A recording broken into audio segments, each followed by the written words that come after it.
Glória a Deus. Vamos nos assentar e vamos meditar na palavra de Deus nessa noite e que o Senhor, o fiel e verdadeiro, Ele venha ensinar a cada um de nós. Porque o verdadeiro ensino é aquele que o Espírito põe no seu coração, que é um ensino que traz direção para você. O ensino de Deus é assim, ele é ensino e traz a direção no seu coração. E você começa a fazer as coisas, tendo a certeza de que são as coisas certas que se devem fazer. Amém?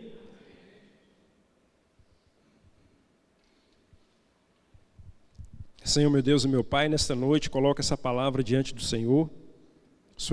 Tu és o Deus fiel, Tu és o Deus poderoso, e agindo o Senhor, quem impedirá? Se o Senhor é por nós, quem será contra nós? Por isso, meu Deus, nesse momento, na autoridade do nome de Jesus, eu repreendo todo bloqueio na mente, todo bloqueio na alma e nas emoções. Eu repreendo agora as barreiras, os entraves, repreendo agora as correntes, as amarrações, repreendo agora todo adversário contra as nossas vidas nessa noite, contra as pessoas que assistem o culto nessa noite, e que o Senhor venha ensinar para o teu povo nessa noite, meu Deus, em nome de Jesus Cristo. Glória a Deus, meus irmãos. Vamos aplaudir o Senhor? Deus é bom, né, irmãos? Deus é bom o tempo todo, Deus é bom. Amém? Vamos lá? Vamos para a palavra de Deus? Então, irmãos, quando nós lemos a primeira carta de Timóteo, capítulo 5, o apóstolo aqui, Paulo, falando para Timóteo, ele começa dizendo da seguinte forma: não repreendas asperamente os anciões, mas admoesta-os como pais, aos mancebos como irmãos, às mulheres idosas como mães, às moças como irmãs, com toda a pureza. Então, o primeiro versículo aí, desse capítulo, o apóstolo, ele instrui como tratar os diversos públicos da igreja. Porque quando nós nos dirigimos à igreja, nós não devemos nos dirigir como se houvesse ali só um público, só um tipo de público. Não. Na igreja existem diversos tipos de público. Então, a palavra de Deus, ela vai nos ensinar como nós devemos nos dirigir a essas pessoas. Aos idosos, como pais. Respeitar os idosos. Como a palavra de Deus, ela educa, né? A palavra de Deus, ela traz educação para nós. O mundo aí fora, muitas pessoas no mundo aí fora não honram mais os idosos. E a Bíblia, ela traz essa educação para nós. Então, muitas pessoas que não têm educação estão precisando ler a Bíblia, porque a Bíblia, ela traz a educação. Então, como nós devemos tratar as pessoas? Interessante isso, né? Aos idosos como pais, respeitá-los como pais. É assim que se trata o idoso. Aos irmãos, como aos jovens, né, os mancebos, como irmãos. É dessa forma que nós devemos tratar os jovens, como os nossos irmãos. As mulheres mais velhas, as mulheres idosas, como mães. E as irmãs, as mulheres da igreja, nós devemos tratar como irmãs. E a palavra vai dizer assim, com toda pureza, meu irmão. Com toda pureza. Então, a palavra de Deus ainda vai dizer como homem e mulher, né, como a gente trata os irmãos.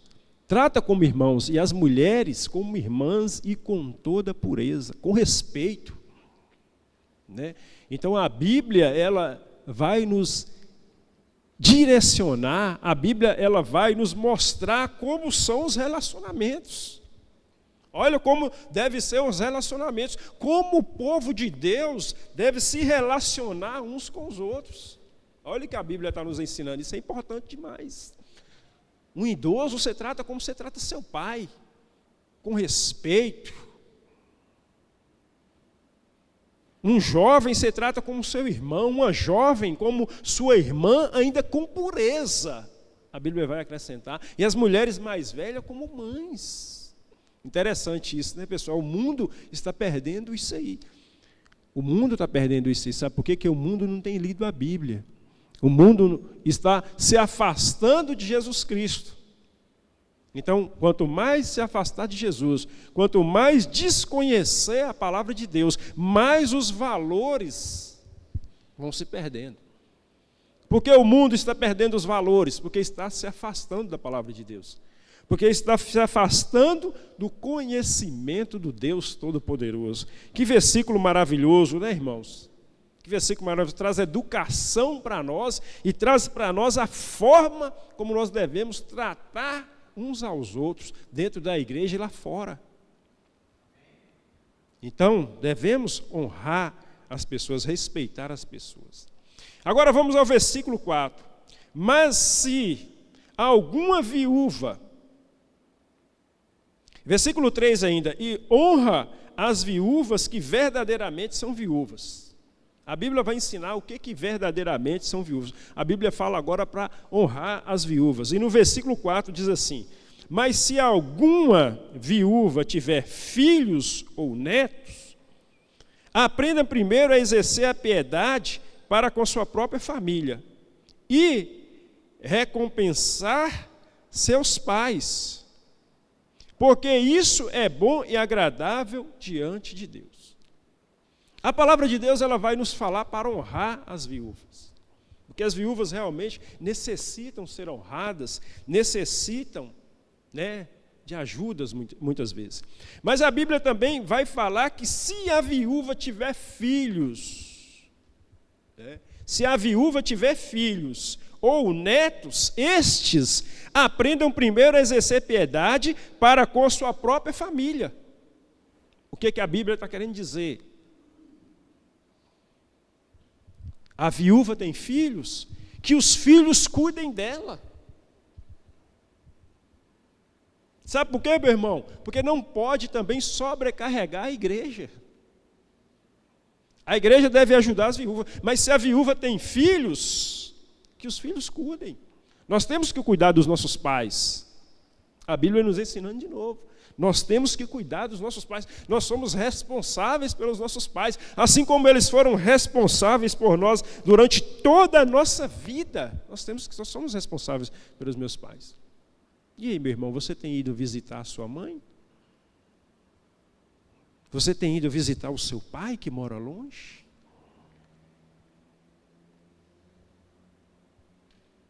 Muitas vezes as pessoas moram na mesma cidade e ficam um mês sem ir na casa da mãe. Não pode. Tem que estar honrando os pais. Então, se a viúva tem filhos, que os filhos cuidem. Cuidem dela.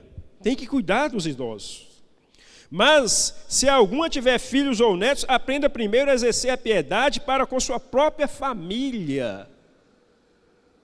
Tem que exercer piedade para com sua própria família. E a recompensar seus pais. Temos que recompensar os nossos pais. Temos que tratar bem os nossos pais. Porque isso é bom e agradável diante de Deus. Então Deus agrada daquele filho que cuida dos seus pais. Porque o primeiro mandamento com promessa que existe é honrar pai e mãe. Temos que honrar nossos pais. Honrar pai e mãe. É um grande valor. Você tem que honrar o seu pai, você tem que honrar sua mãe, você tem que respeitar o seu pai, você tem que respeitar a sua mãe. Você não pode desamparar o seu pai, você não pode desamparar a sua mãe. Para que você viva bastante e vive bem, meu irmão. Honra teu pai e tua mãe. Vai visitar sua mamãe, que você não vê, tem tempo, seu pai, que às vezes está idoso. Honra teu pai e tua mãe, porque isso é bom, isso é agradável diante de Deus. É agradável. A Bíblia ensina que pais, que filhos têm que honrar pai e mãe, e que os pais não devem levar os filhos à ira. Nós também, como os pais, nós temos que vigiar, não levar os nossos filhos à ira. Porque nós temos que saber falar com os nossos filhos. Meu irmão, uma correção com amor, ela é bem recebida, mas uma correção dura, ela não é recebida. Bate e volta. Por isso que a Bíblia vai nos ensinar isso. A Bíblia vai nos ensinar que os pais não devem irritar os filhos, levar os filhos à ira. Por quê? Porque nós temos que saber falar com nossos filhos, para que eles recebam. Pais, não leve os filhos à ira. Filhos, honre o teu pai e tua mãe. A Bíblia nos ensina demais, irmãos. Nos ensina demais. Por isso que quando lermos a Bíblia, tem que parar em cada palavra, cada versículo e meditar, porque ela tem muito a te ensinar. E isso é agradável a Deus. Versículo 5.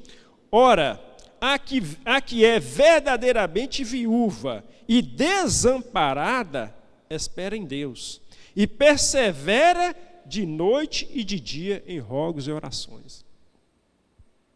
Então, aquela verdadeira viúva que busca e espera em Deus. Mas a que vive em deleites, vivendo está morta.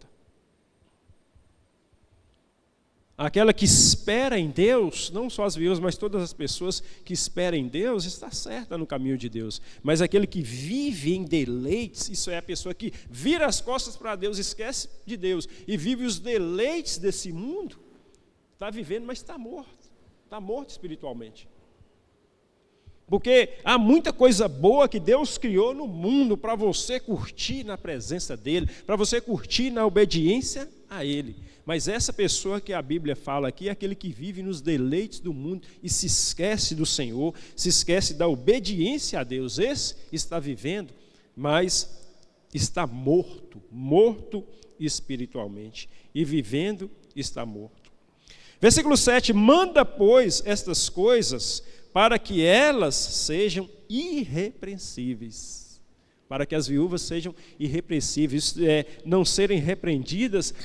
Irrepreensível é aquela pessoa que anda conforme a vontade de Deus. Versículo 8, mas se alguém não tem cuidado dos seus, e principalmente dos da sua família, negou a fé e é pior do que o infiel. Olha que versículo forte é esse, né? Esse versículo 8, né? Mas se alguém não tem cuidado dos seus, principalmente dos da família, negou a fé e é pior que o infiel. Então, meu irmão, a família, Deus nos ensina a cuidar da família. Deus nos ensina a não abandonar a nossa família de forma alguma. É muito importante cuidar da família. Deus, o projeto de Deus é com a família. Sabia disso? Os projetos de Deus são para a família. A salvação, quando você fala em salvação, você fala em algo individual. Se eu falo com você em salvação, estou falando em algo individual. A salvação é individual, mas os projetos de Deus é família. O projeto de Deus é família.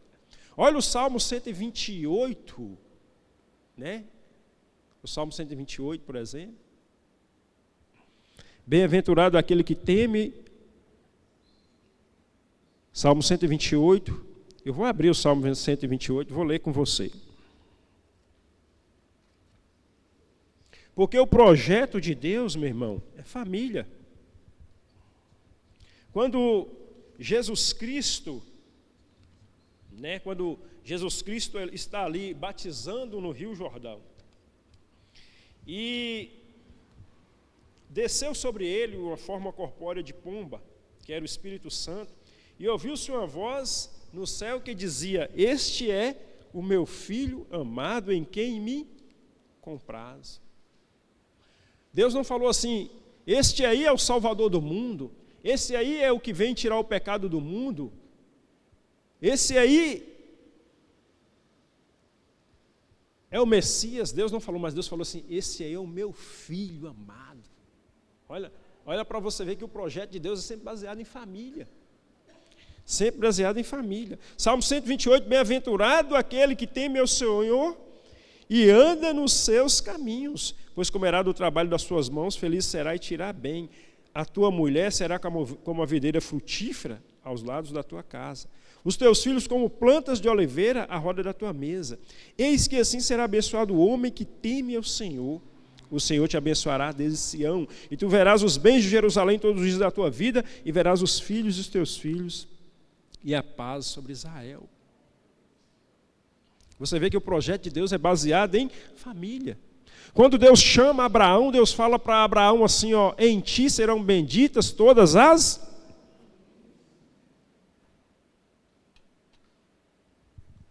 famílias da terra.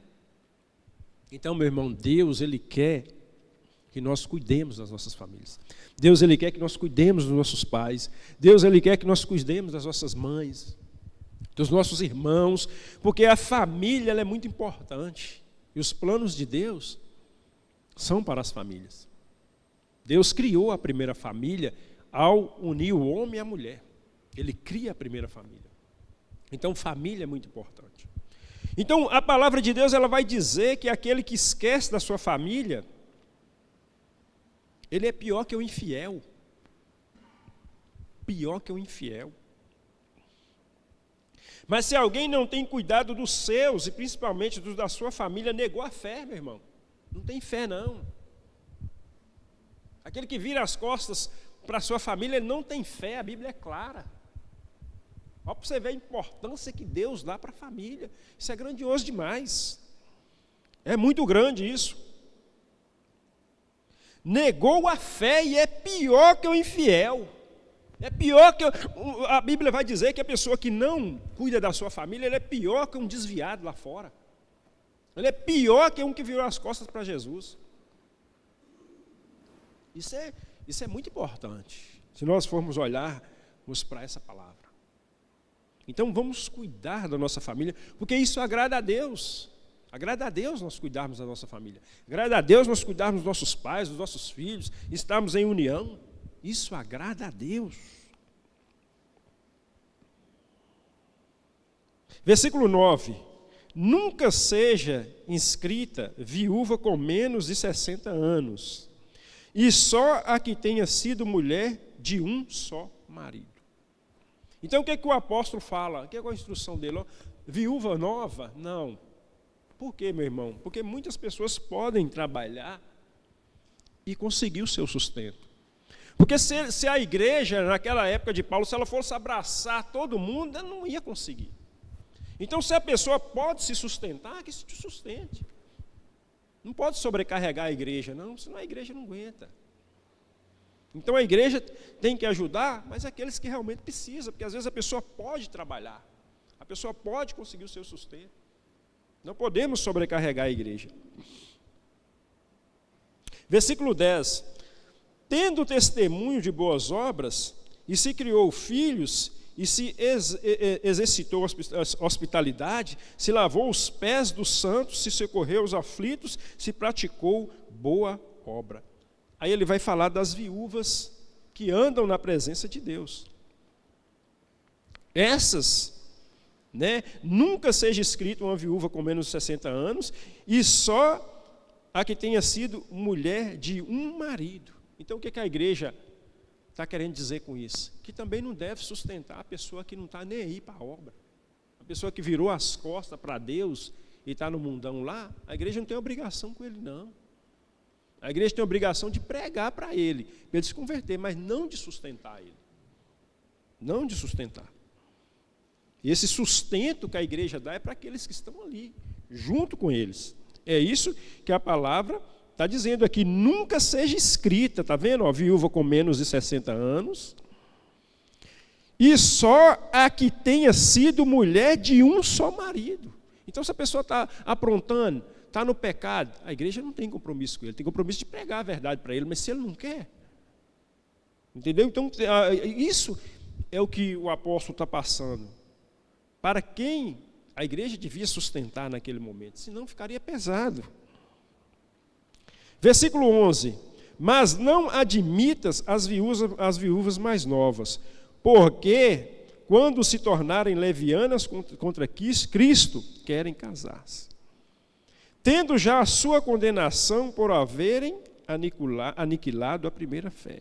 Agora ele vai falar daquelas pessoas que não permaneciam e não permanecem na verdadeira fé em Cristo e se desviam da palavra de Deus, se desviam dos costumes, dos bons costumes, tendo já a sua condenação por haverem aniquilado a primeira fé. Ele fala agora das viúvas mais novas, porque essas devem se casar para não cair em pecado. Porque a palavra de Deus vai dizer também que se a pessoa aguenta suportar, sim, mas se não aguenta, que se case para não cair em pecado. A palavra de Deus também ensina disso. E além disso, aprendem também a andar ociosas de casa em casa, e não só ociosas, mas também paroleiras e curiosas, falando o que não convém. Isso é as pessoas que fogem do caminho de Deus. Tudo de ruim vem sobre a vida dela, porque um abismo puxa outro abismo, só vai acrescentando coisas sobre ela. Versículo 14: quero, pois, que as que são moças se casem e gerem filhos, governem a sua casa e não deem ocasião para o adversário de maldizer, porque já algumas se desviaram indo após Satanás. Então quero, pois, que as moças se casem, porque é melhor se casar e constituir uma família, se não aguentar, do que ficar dando mau testemunho. Então, por isso que ele aconselha as moças a se casarem, que gerem filhos, que governem a sua casa e não dê ocasião ao adversário. Porque já algumas se desviaram indo após Satanás. E se algum crente ou alguma crente tem viúva, socorra e não sobrecarregue a igreja, para que se possam sustentar as que deveras são viúvas. Novamente, a mesma coisa que foi falado, a Bíblia fala de novo. As pessoas, os crentes, as pessoas que têm viúvas em casa, têm pessoas com dificuldades em casa, que cuide delas, porque não podemos sobrecarregar a igreja, senão não dá conta. Então, se a pessoa pode sustentar uma viúva, pode sustentar uma pessoa que está na sua casa, que sustente, para não sobrecarregar a igreja. Versículo 17. Aos presbíteros que governam bem, sejam estipulados por dignos de duplicada honra, principalmente os que trabalham na palavra e na doutrina. Agora, o apóstolo ele vai falar para Timóteo sobre os presbíteros da igreja, sobre os líderes da igreja, sobre as pessoas que têm o cargo de liderança na igreja. E ele vai falar assim, que aos presbíteros, aos líderes, que governam bem, sejam estipulados por dignos de dupla honra, meu irmão. Então, o que a Bíblia nos ensina? Que a gente tem que honrar o nosso líder. Dupla honra. Principalmente os que trabalham na palavra e na doutrina. Por que deve honrar, meu irmão? Porque os que trabalham na palavra e na doutrina, as pessoas se dedicam sua vida à igreja. Se dedicam a sua vida à igreja. Os pastores, os líderes, os apóstolos se dedicam a sua vida à igreja. Eles dependem da igreja. Então eles devem ser honrados. E a palavra de Deus diz dupla honra. Dupla honra para aqueles que estão aí trabalham na palavra e na doutrina. Então há muitos líderes que vivem da obra. Então eles devem ser honrados. A palavra de Deus manda honrar. Honre o seu líder. Porque ele batalha por você, ele ora por você, ele passa madrugadas, às vezes, orando por você, enquanto nós estamos dormindo lá tranquilamente. Então, os líderes eles se dedicam à obra, se dedicam à palavra de Deus, se dedicam ao rebanho. Então, devem ser honrados duplicadamente. Versículo 18. Porque diz a Escritura, não ligarás a boca ao boi que debulha, e digno é o obreiro do seu salário. É digno. É digno você honrar o seu líder.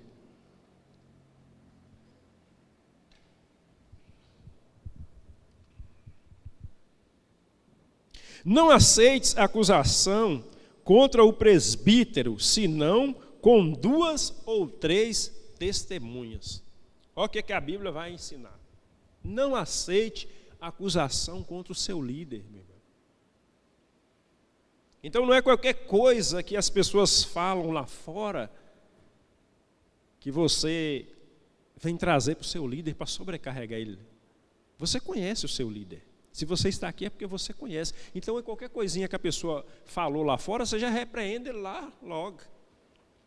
Entendeu? Porque se tudo você for trazer para cima do seu líder, ele não vai aguentar. Vai ser muita coisa. Entendeu? Então, tem muita coisa que a gente pode resolver lá. Tem muita coisa que nós podemos resolver e evitar trazer peso para o nosso líder. Porque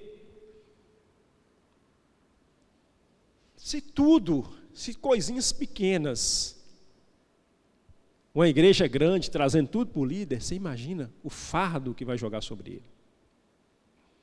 Então a palavra de Deus, ela nos ensina isso. É o que o sogro de Moisés falou com ele: Moisés, você não vai aguentar um fardo desse não, Moisés. Arranja homens para poder resolver essas coisinhas pequeninhas, porque senão você não vai aguentar, meu filho. Você não vai aguentar. É muita coisa para você. Você não vai aguentar. Então, meu irmão, tem muita coisa que a gente mesmo pode resolver por lá. Tem muita coisa que você, na sua posição de crente, no seu conhecimento de palavra e no conhecimento da vida do seu líder, você já repreende a pessoa lá. Você sabe que é o diabo que às vezes está usando lá. Entendeu? Às vezes não precisa trazer. Não aceite acusação contra o presbítero, senão com 2 ou 3 testemunhas. E olhe lá as testemunhas, hein? E olhe lá as testemunhas. Não é qualquer um não, meu irmão. Então a gente tem que ter essa maturidade espiritual. Uma vez eu fiquei sabendo de um caso que aconteceu numa cidade pequena. Só para vocês verem.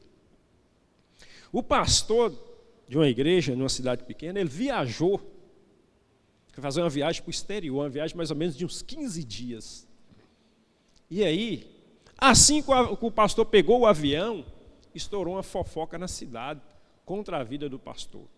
As pessoas esperaram ele sair para poder fazer a fofoca contra a vida dele, porque ele não ia estar lá para se defender. Mas o que aconteceu, meu irmão, foi que a igreja desse pastor, em vez de, em muitos lugares, quando as pessoas falam sobre um líder, as pessoas escutam, olha o que fulano fez, olha, eles não procuram, né? Mas a igreja dessa cidade, ela fez diferente. Quando a igreja ficou sabendo que 2 pessoas estavam tramando contra o pastor e fizeram uma fofoca sobre ele na cidade, para jogar o nome dele na lama, a igreja foi para cima dessas pessoas e apertou elas, levou na justiça e apertou e fez eles confessar a mentira. Levou na polícia e tudo.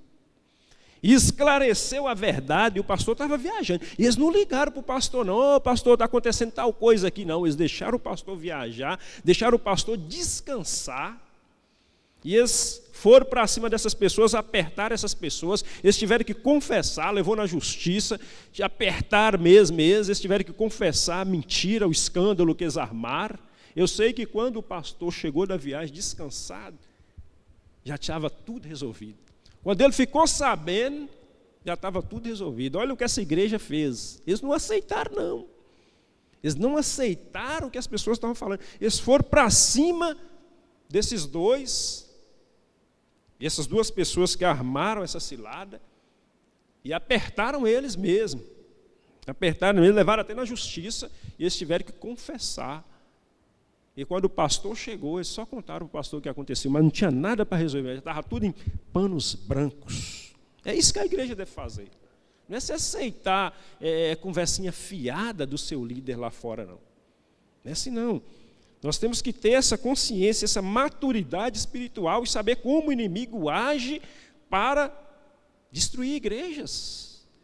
Tem que ter essa maturidade espiritual. Então,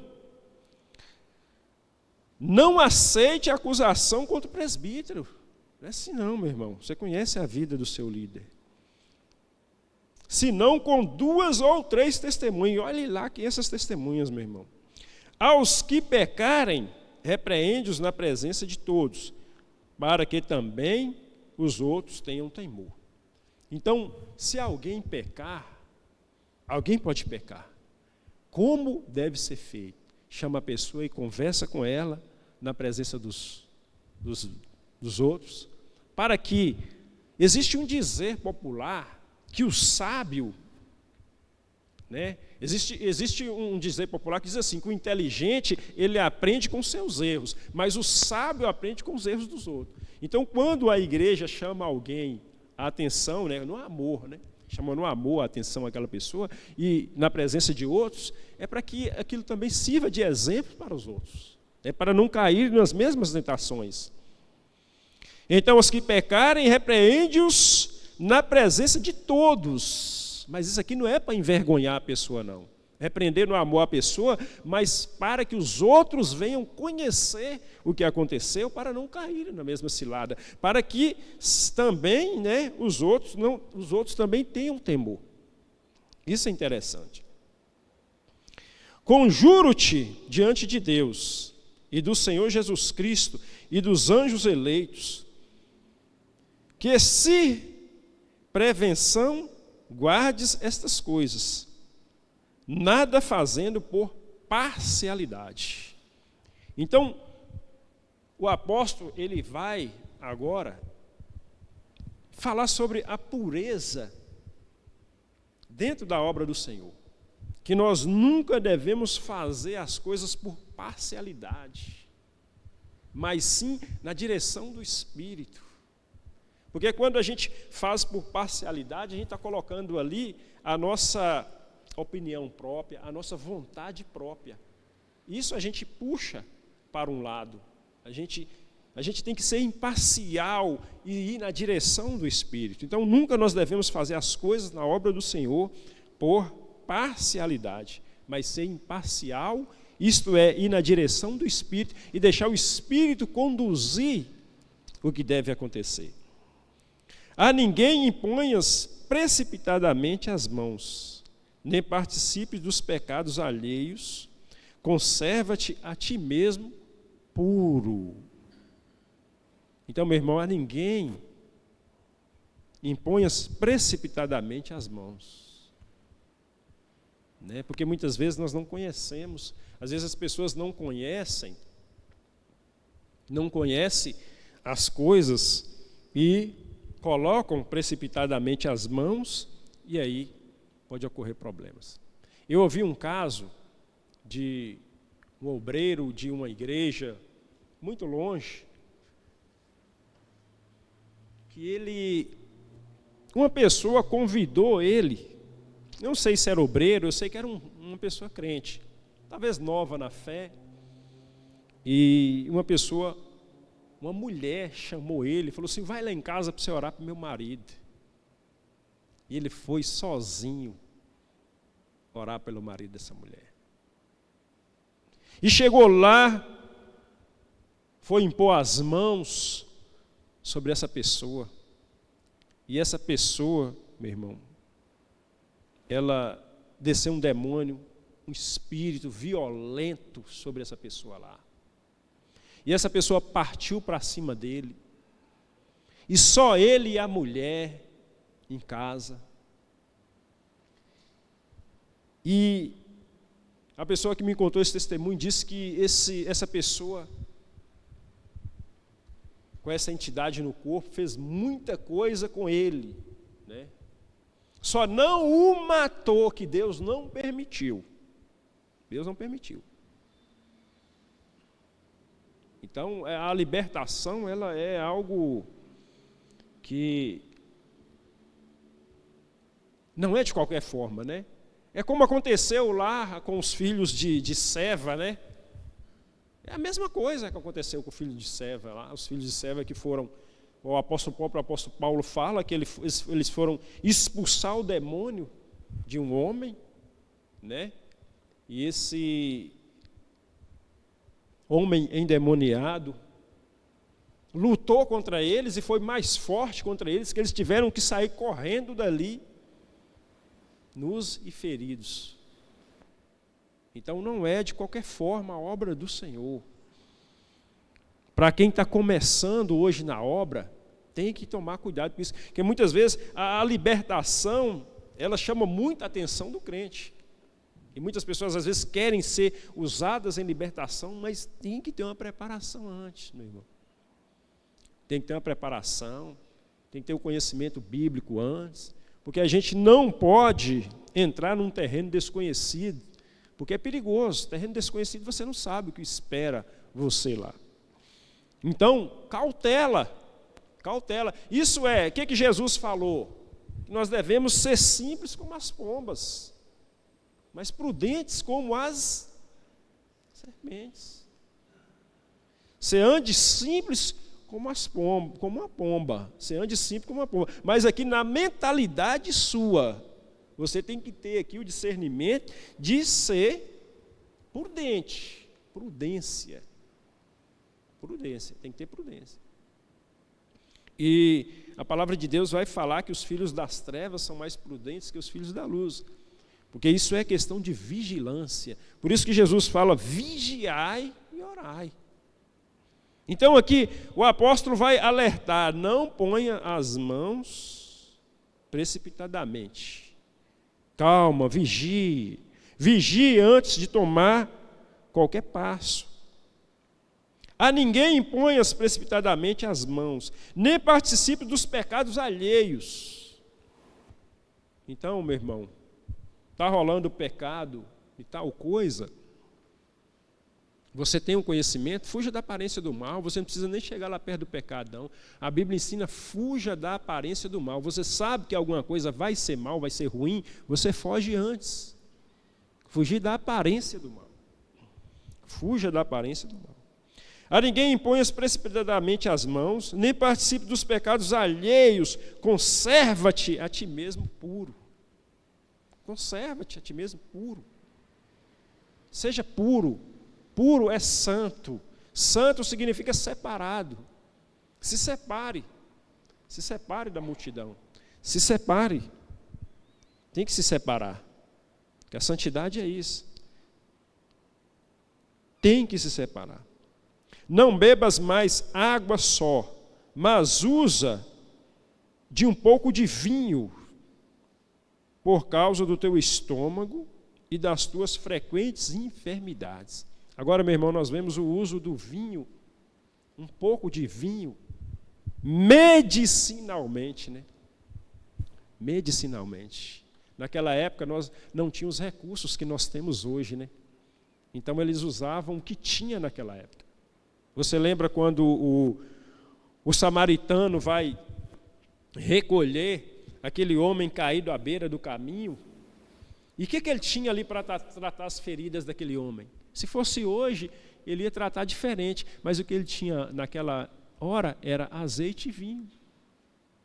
Azeite e vinho, era o que as pessoas tinham. Então, o que o apóstolo aconselha a Timóteo para tomar para o estômago? O que tinha na época? Um pouco de vinho era usado também de forma medicinal. Mas hoje, se a pessoa tem um problema de estômago, na farmácia tem N números de remédio que a pessoa pode tomar. Não é desculpa para, não, a palavra de Deus está falando sobre vinho, então vou enfiar a cara agora. Não tem desculpa. Nós temos que sempre que entender o contexto, né? A história, o momento, né? O momento. Há muitas coisas que são do momento, da história, é do momento ali. Não tínhamos os medicamentos, a tecnologia que nós temos hoje. Era do momento. Tomar um pouco de vinho para o estômago, um pouco de vinho. Não bebas mais água só, mas usa de um pouco de vinho, por causa do teu estômago e das tuas frequentes enfermidades. Os pecados de alguns homens são manifestos. precedendo o juízo, e algumas manifestam-se depois. Assim como também as boas obras são manifestas, e as que são de outra maneira não podem se ocultar. Todas as coisas, nada pode se ocultar. Seja uma coisa boa que você faz, alguém vai ficar sabendo. Seja uma coisa ruim e negativa que você faz, também vão ficar sabendo. Sabe por quê, meu Deus? Sabe por quê, meu irmão? Porque todas as coisas estão nuas e patentes aos olhos daquele com quem temos que tratar. Então, nua não é vestido, nua é sem nada. Nua é a mesma coisa que descoberta. Descoberta e patente, a Bíblia diz, aos olhos de Deus com quem nós temos que tratar. Então, os pecados de alguns homens são manifestos, precedendo o que? Juízo. E em alguns manifestam-se depois, porque tem uns que não manifestam no momento. Tem coisa que fica escondida há muito tempo, mas não fica para sempre. E aos olhos de Deus nada fica para sempre. Assim mesmo também as boas obras são manifestas, e as que são de outra maneira não podem ocultar-se. A palavra de Deus diz que de Deus ninguém pode se escarnecer. Aquilo que o homem planta, isso também ele ceifará. Não pode o homem plantar ventos e colher tempo bom. Quem planta ventos, colhe tempestade. Porque tudo aquilo que a gente planta, a gente recebe acrescentado. Olha para você ver como é a coisa, né? Por isso que não pode, a gente deve fugir do pecado. Porque muitas vezes a pessoa fala, eu cometi um pecado, eu vou pagar aquele pecado. Mas quando você planta uma coisa, aquilo duplica, muitas vezes mais. Há uma sequência. É como se fosse uma reação em cadeia, planta um grão de milho e vem aquele tanto. Então, se a gente plantar coisas boas, então vai vir muitas coisas boas. Mas se plantar coisas ruins, vai vir muitas coisas ruins. É como aquela pessoa que mente. Ele fala uma mentira ali. E aí alguém descobre ali, e aí ele tem que falar outra mentira para manter aquela mentira anterior. Ele já está na segunda. E aí, ele, para manter aquela outra, ele tem que lançar uma terceira. E depois ele tem que lançar a quarta. Até como chega o tempo que não tem mais como cobrir. Não tem como. Então, plante o bem para que você colha o bem em abundância. E não plante coisas ruins para que você não receba coisas ruins em abundância. Porque a Bíblia diz que um abismo puxa outro abismo.